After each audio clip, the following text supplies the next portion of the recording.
of all, thank you all so much for having me here today. As I was sharing earlier, I am you. I am part of this group. So it's always nice to speak with my people, as it were. But Mary had reached out to me and asked me if I might speak to you as a group about engaging older adults in service and advocacy. And I immediately said, absolutely. And I wanted to take maybe just a few minutes today to talk to you a little bit about some statistics before we jump into some things. And you may know these things, but together, baby boomers and the silent generation make up 75 million Americans. That's a huge number.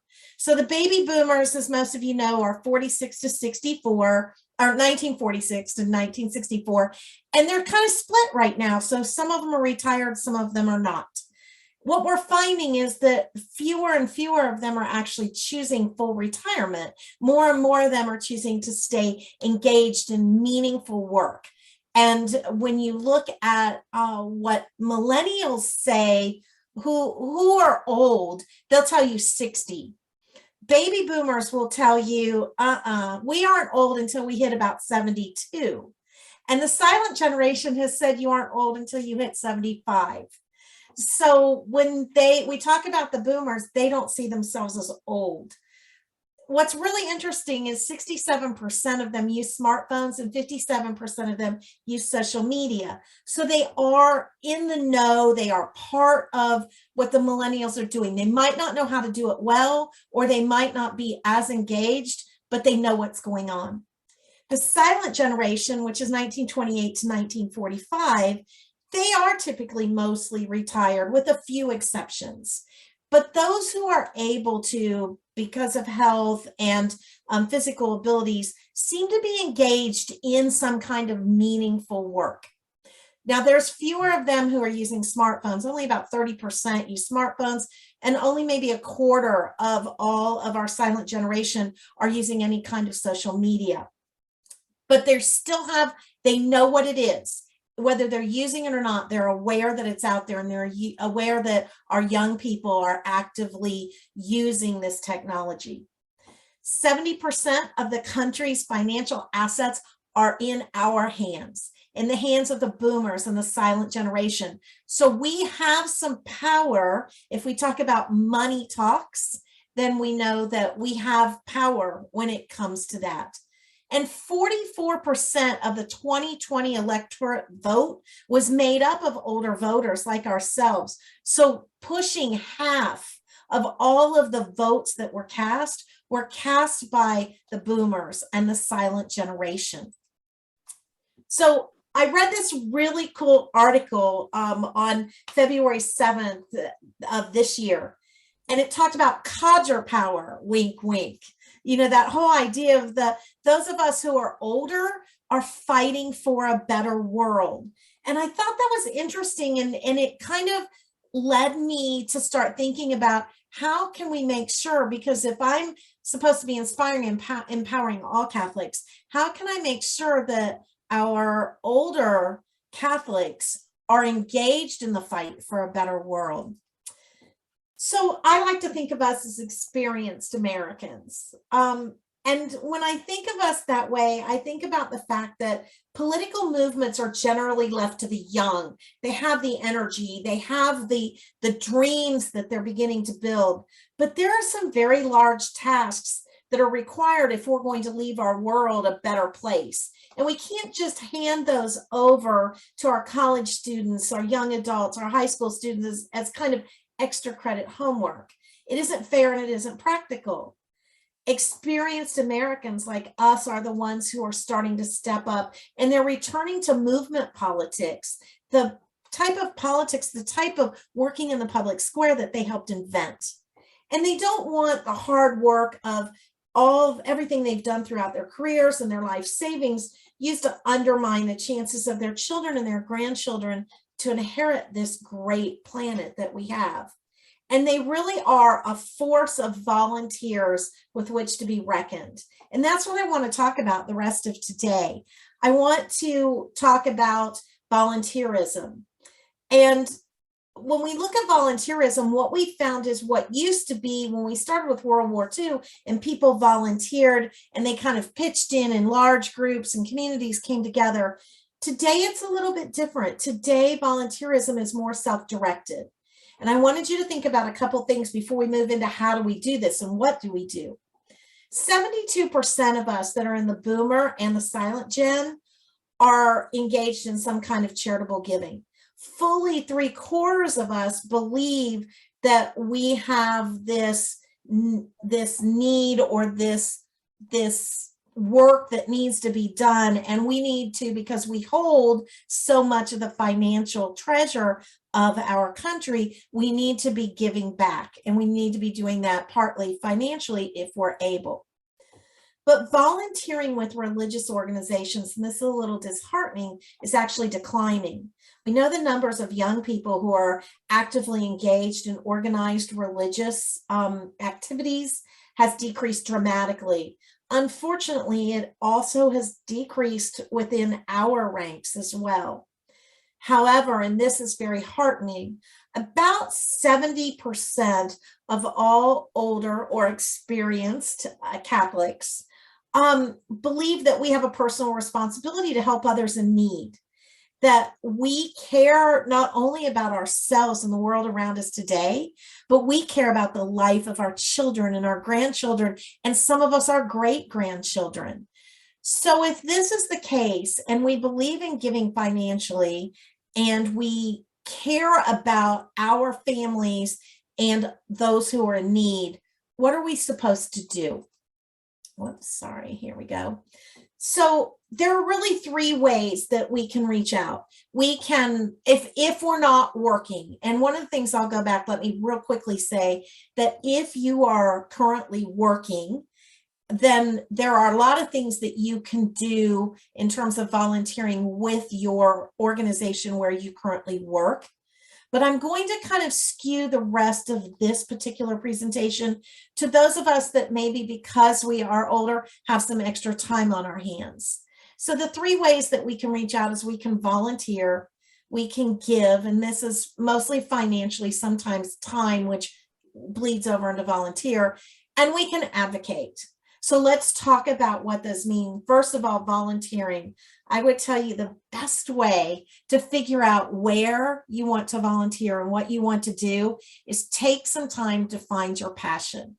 What is it that you're passionate about? I had the opportunity this past weekend at the Eucharistic Congress to talk to people about, I don't know what to do. And the first thing I said is, what is it that you love to do?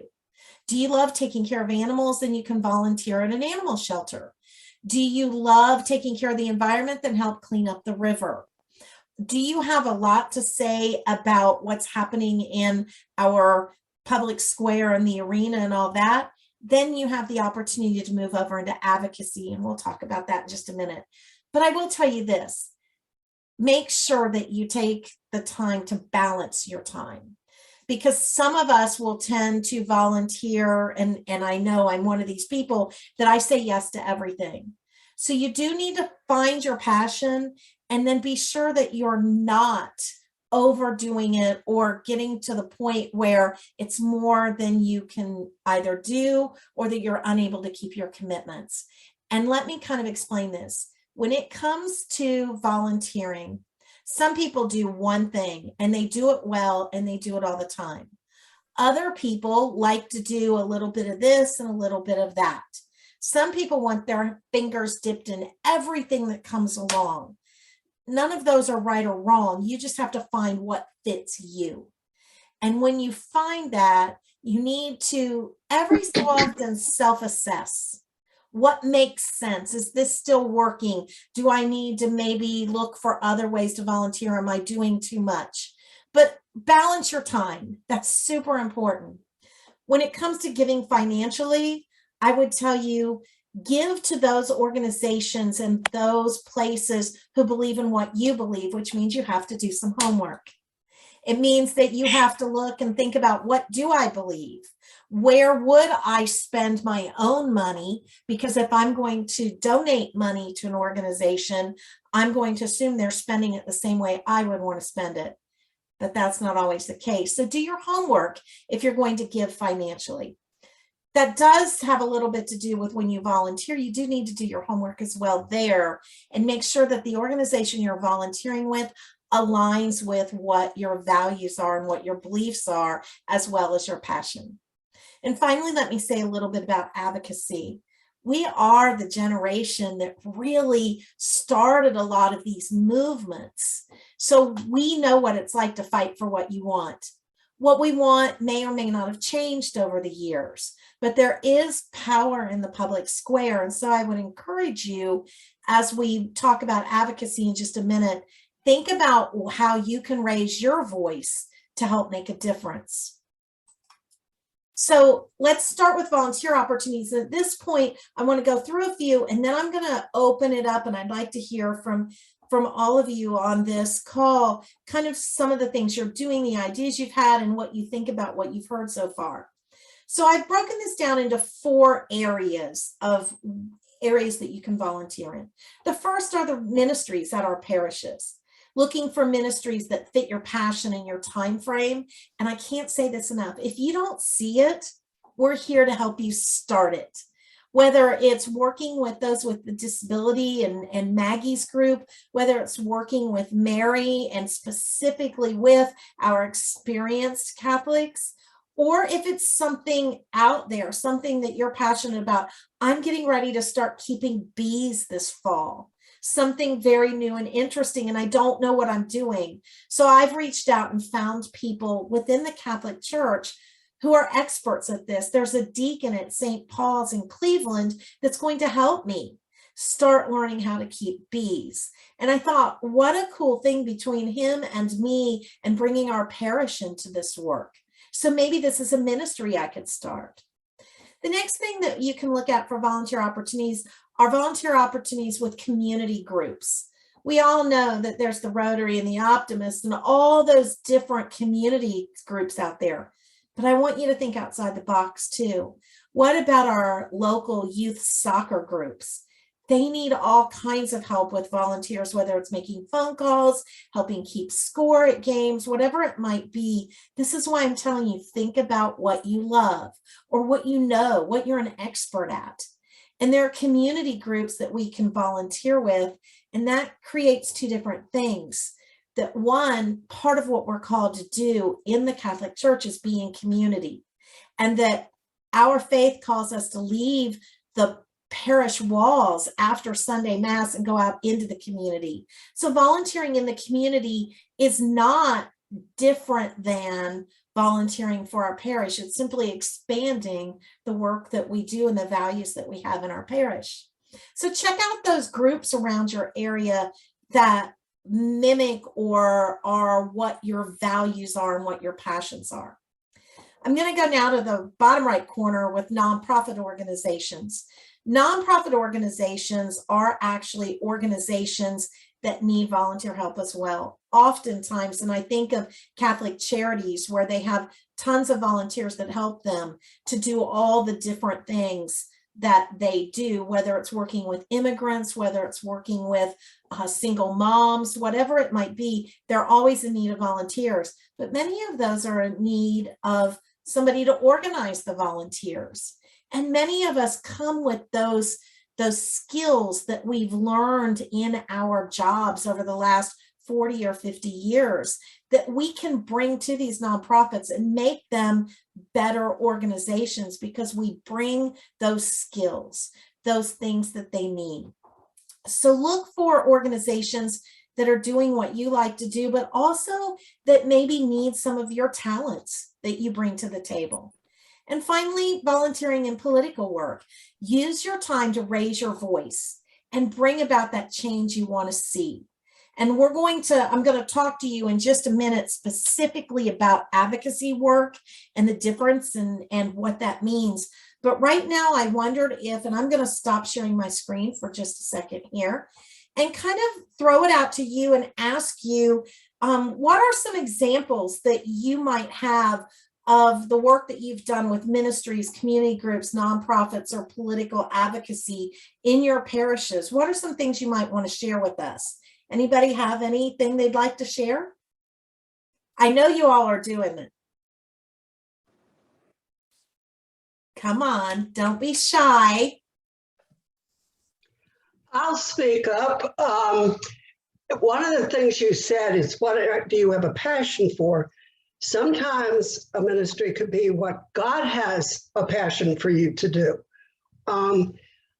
About, I think it was 2015, I'm in Transfiguration Parish, had moved to Florida, and her pastor came up with turning plastic bags into sleeping mats for the homeless. She sent me all the information. I quickly ditched it. And then about 9 months later, I'm leading a small group for the women in faith on one of Pope Francis's books. Missed one class, and one of the gals in the class said, we were off topic. Off topic was turning plastic bags into sleeping mats for the homeless. So I knew where to go, and we started the ministry in 2016. It is made up mostly of seniors. And if you're all interested, we made a video about 2 months ago on our STEP process. But what we have made over 430 mats in the last year. It takes 60 to 80 hours to go from beginning to a crocheted mat.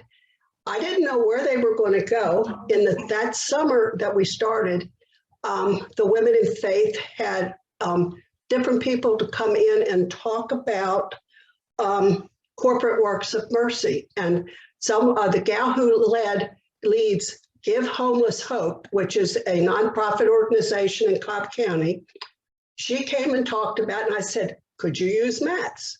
Well, she had 3 mats that needed to be finished, and then we have been supplying them with mats, and they're given out. So that, to me, shows how God works with you, even if that was, it took me 2 years to have my heart get into the ministry, but I have a good organizational background. So I don't go and see the homeless. It's just that I get the mats to them.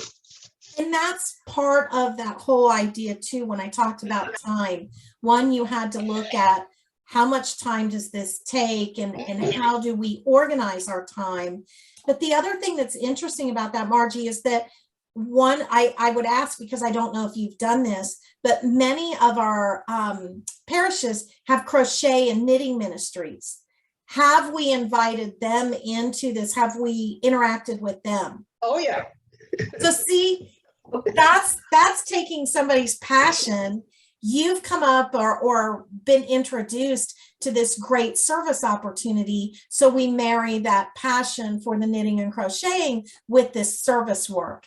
One of the great things that I found, and again, we go back to that whole thing I said before, is that most of us feel this individual need to help take care of those who have needs, but many of us don't know what the needs are.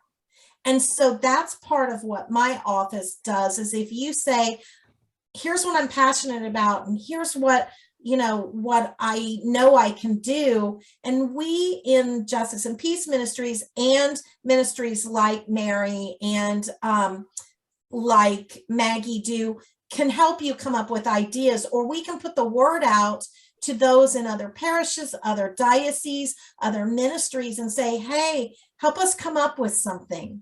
I've also been very fortunate to have a large network of interfaith ministry groups. And so we are able to look at what are other faith traditions doing in terms of serving others. So Margie, thank you for sharing that with us. Are there any other thoughts or ideas or things somebody might want to share? This is Debbie. Can you hear me? I can. I didn't know I was voted. I just want to say that I'm glad to be a part of this networking group. I'm just finding out about you.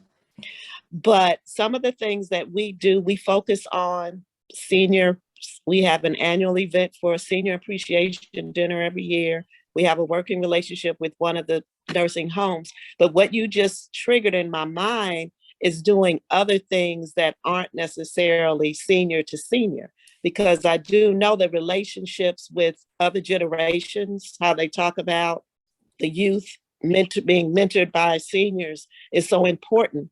And for some reason, I haven't been focusing on that as much. And I think from now on, because I have other overlapping ministries in the church and outside of the church, that we do joint efforts. But I'm going to focus now more on not everything has to be seniors, but involve them getting exposed to other generations and having them exposed to us. So that has helped for me a lot. Thank you. Great, Debbie. And that was exactly the point I was making when we talked about codger power.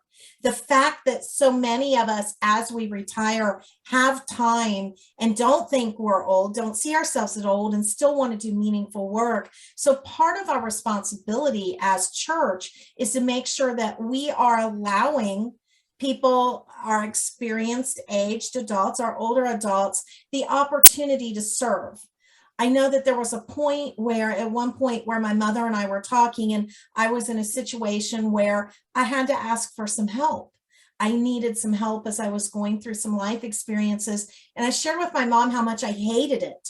I said, I don't need help. I can cook for myself. I can do all this. And she said something to me that really stuck with me. And of course, being a generation older than me, my mother, she said, you know, all of us are called to serve. But if you don't give us the opportunity to serve, how can we fulfill that call?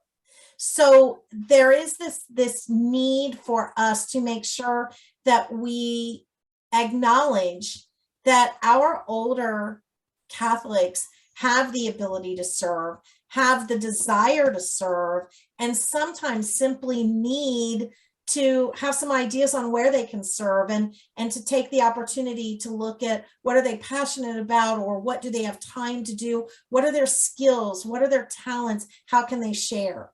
So Debbie, thank you for that. The other thing that's really interesting about what you said is that when we connect the older and younger generations together, there is power across generations.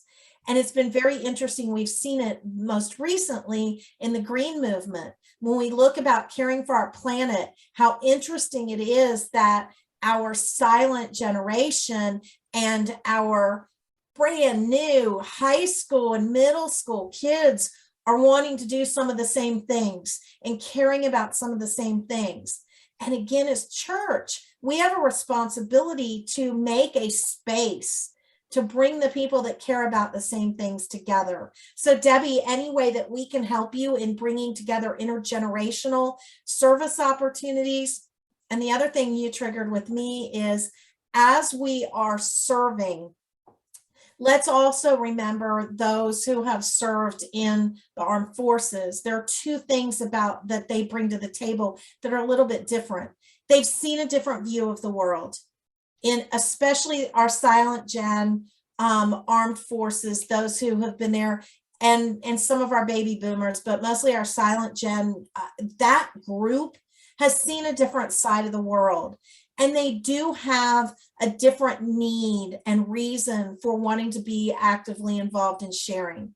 But they also have stories to tell. And if you want to get your senior ministry going and you want to get them actively involved, and especially in advocacy, which we're going to move to here in just a minute because I know we have to keep track of time, then let your seniors tell their stories. Let them tell their stories to your whole parish, and get your whole parish excited about the fact that the seniors in the parish are here and ready and willing and want to be involved in all of the work that the parish is doing. But if you allow them to tell their stories, it opens up that lens through which people see service and advocacy. It isn't something just for the young, just for those that have high energy and all this sort of stuff. For those people that have deep beliefs and values, then want to make sure that things are done and done well, look to our seniors. So let them tell their stories to the whole parish. Make it a priority to make sure that your seniors have a voice in the parish, not I'm a senior, I need help. I'm a senior, how can I serve? And that's a difference. That's kind of one of those things where we have to really, as you said, Debbie, change the way that we think about senior ministry. So if there's anybody else that wants to share quickly, we still have just a minute. Tom, change it, take yourself off mute.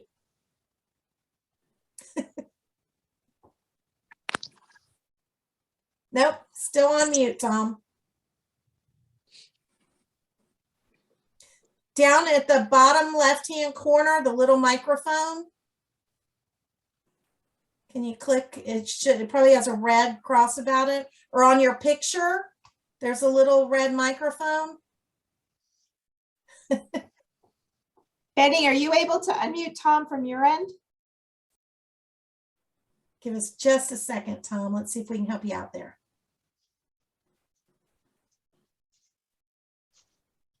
I'll tell you what, Tom, in the meantime, if you want to go down to the chat screen and put it in the chat, then I will come back to you, I promise. But I want to move on here at this point and just talk about advocacy. So for a lot of people, I get the question, why is the church involved in politics? Well, actually, we're called to be involved. But there's a difference between being involved in politics and being partisan in our work. So what that really means, the easiest way for me to explain this to you, is the church supports and opposes issues, not candidates or not elected officials. Ministries can choose issues that they want to get involved in. So it isn't, and if there is a politician, an elected official who is already doing that work, then it's okay to do that work with him because you're supporting the issue, not the person. And if there is somebody who is doing work that goes against what we believe and what our ministry wants to do, we are allowed to step up and oppose that work. It's not about supporting or opposing a candidate. It's about supporting and opposing that work. So ministries can get involved in the issues and should get involved in the issues because it's a numbers game. And I tell people one of the things that I work with in the fight against human trafficking are all these illicit massage parlors. And this is such a great senior opportunity because we know that as many as 30 calls to the sheriff or the police in that law enforcement in that area where the illicit massage parlor is, as few as 30 calls can make a difference in getting that law enforcement agency to take action. So I have this whole setup where we can get a group of 30 people to actually each one of them make a phone call after hours, leaving a message on voicemail so that when they come into work the next morning, there are 30 phone calls opposing that illicit massage parlor. Now, all of a sudden, because they keep track of those numbers and what people call about, they say, okay, we need to really look into this more. And imagine if you had 50 or 100 or 1,000 people call about an issue. So that's just one small issue, but that doesn't require you to leave your home. That doesn't require you to know any kind of technology that's going on. That's a phone call. It's not even an email. It's a phone call. It's after hours, so you don't have to worry about them asking you questions you might not know the answer to. You're going to leave a message and we give you that information so that you can either read the script or you can say what's on your heart. The other thing is that our Catholic social teaching, our faith calls us to bring our values to the public square. It isn't a matter of, it's something out there that somebody else can do. Our faith says that our values, and especially our need for what we do and how we do it to be for the dignity of every human person and for the common good, says that we're called to raise our voices when things are not adding to the dignity of the human person or not for the common good of all. And so I look at the idea of advocacy as an opportunity for people who may not have the physical ability, a lot of time, the technological ability, any of those things. Advocacy is still something every senior can do and can help make a difference. Your voice, I told you in the beginning that 44 or 45% of all of the votes that happened in the 2020 election came from our group. Imagine if we used our voice to bring about other changes, not just voting for who our president is, but what are the different things that we want and need in society, in our community. And it can be, advocacy can be anything from getting your local community to make changes to federal and international. So that's just a little bit on advocacy, and I wanted to make sure that everybody was aware of that. So I could talk all day on this. As you might imagine, I get super excited about how can I be there? How can my office help you find a way to live out your call, to raise your voice, and to serve? So if you have questions, if you have ideas, if you need inspiration or thoughts on what you might be able to do, that's what we're here for. And I encourage you to reach out to us. I am Kat Doyle. My email address is kdoyle@archatl.com. You can also call me, 404-920-7897. I'm here to support you. I'm here to help you so that you're able to go out and make a difference. We have power. We have voices, and we're called to use those. So at this point, Mary, if there's any other questions, I'm happy to take those, or I can turn it back over to you. Thank you, Kat. I have pages of notes, and I appreciate your thoughts and enthusiasm for this, and I really appreciated everybody who spoke up. I do have another comment, but I want to see if we can get Tom's mic. Or are you able to try again, Tom? There we go. I think you're How about good. that? Yay! Well, I put it in the chat. Basically what it is at St. Thomas Aquinas, we team our seniors group, which is Forever Young Friends, with our Love of Food ministry. And they do most of the cooking at the church. And every month, we deliver 60 hot meals to folks who can't get out of the house or have some type of situation where they don't get a good meal too often. And we deliver half of those to our Hispanic community and half to our English-speaking community. And I think the most important part of this is the conversations that are had when the meals are delivered. And the meals are delivered by our seniors. So that's just one of the things that we do at St. Thomas. It is about relationship. Let's face it. We oftentimes get as much or more out of the service and the work we do as those we're serving. And I think if we remember that, sometimes when it's like, okay, I need to do something, or I've got to do something, reminding ourselves that we too get something out of that. And it's often through those relationships. I think the other thing that you brought up that I failed to mention was our need to make sure that we are involving those communities of color, those community of immigrants, those communities who may be on the margins.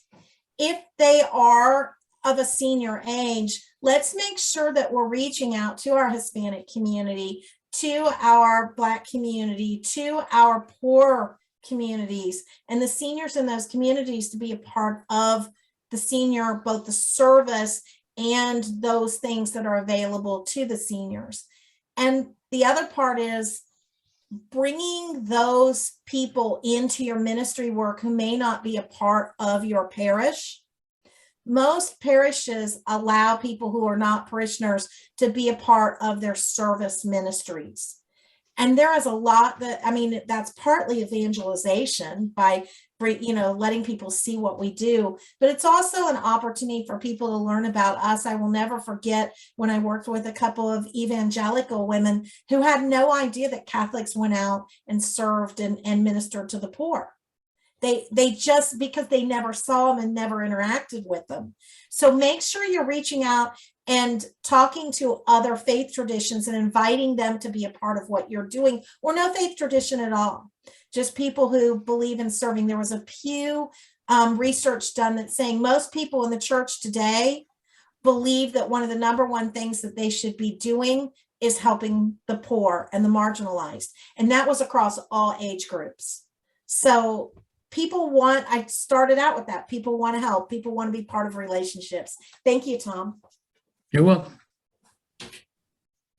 Yeah, I wanted to pick up on the idea of the finding the passion, and we had some ideas for that. And some of it is your skills and your talents and your life experience. And I wanted to underscore the life experience, because we have found oftentimes that people have gone through things. You know, they've lost a spouse, and I've had this experience, and now I want to offer, you know, what I learned going through this experience. I've lost a child.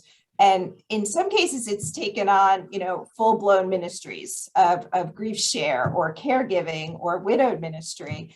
But very oftentimes it's leaders like us who can just help connect those one-on-one conversations and having that outreach. So yeah, it can be this, you know, great big thing, which is wonderful and has its place, but can also be just that connecting in the relationship building, person to person.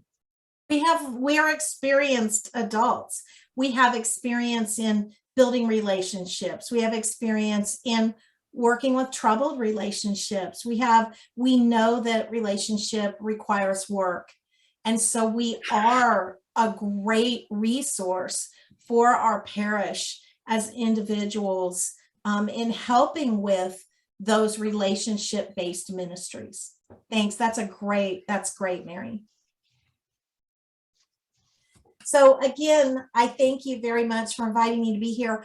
I encourage you, reach out to me, reach out to people like Maggie in Disabilities Ministry, like Patrick, like Mary, like Bill Clark. Make sure that you are using the resources, whether they're people or programs or information, but use the resources we have at the diocese to help you flourish, to help you be what you want to be to those that you want to be.